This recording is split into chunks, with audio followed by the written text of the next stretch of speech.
यमुना के किनारे धर्म स्थान नामक एक नगर था।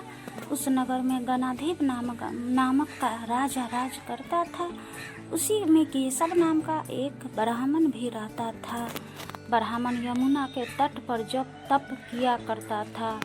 उसकी एक पुत्री थी जिसका नाम मालती था। वह बड़ी रूपवती थी।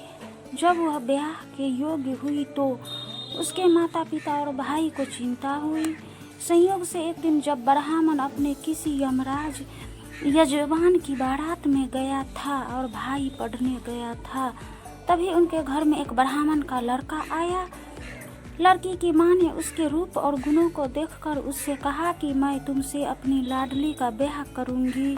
होनहार की बात की उधर ब्राह्मण का पिता को भी एक दूसरा लड़का मिल गया और उसने उस लड़की को भी यही वचन दे दिया।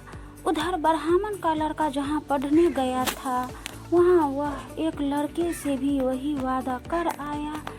कुछ समय बाद बाप बेटे घर में इकट्ठे हुए तो देखते क्या है कि वहाँ एक तीसरा लड़का और मौजूद है। दो उनके साथ आए थे। अब क्या हो, ब्राह्मण उसका लड़का और ब्राह्मणी बड़े सोच में पड़े। दैव योग से हुआ क्या कि लड़की को सांप ने काट लिया और वह मर गई। उसके बाप भाई और तीनों लड़कों ने बड़ी भाग दौड़ की। जहर झाड़ने वाले को बुलाया पर कोई नतीजा न निकला।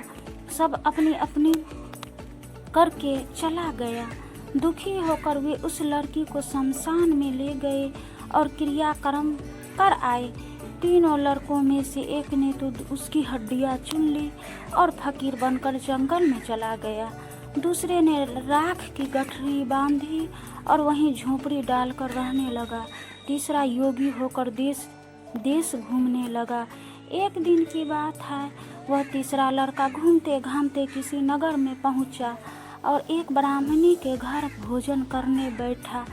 जैसे ही उस घर की ब्राह्मणी भोजन परोसने आई कि उसके छोटे लड़के ने उसका आंचल पकड़ लिया।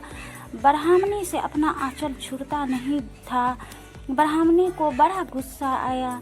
उसने अपने लड़के को झिड़का मारा पीटा, फिर भी वह न माना तो ब्राह्मणी ने उसे उठाकर जलते चूल्हे में पटक दिया। लड़का जलकर राख हो गया। ब्राह्मणी बिना भोजन किए ही उठ खड़ा हुआ। घर वालों ने बहुत तेरा कहा पर वह भोजन करने के लिए राजी न हुआ।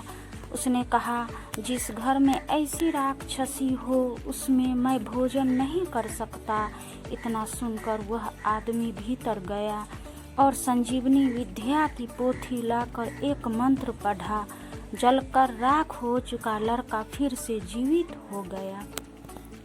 यह देखकर ब्राह्मण सोचने लगा कि अगर यह पोथी मेरे हाथ पड़ जाए तो मैं भी उस लड़की को फिर से जिला सकता हूँ। इसके बाद उसने भोजन किया और वहीं ठहर गया। जब रात को सब खा पी कर सो गए तो वह ब्राह्मण चुपचाप वह पोथी लेकर चला गया जिस स्थान पर उस लड़की को जलाया गया था।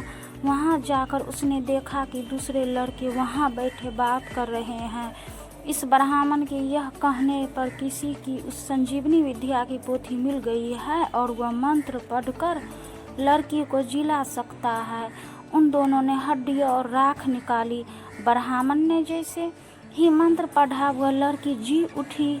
अब तीनों उसके पीछे आपस में झगड़ने लगे। इतना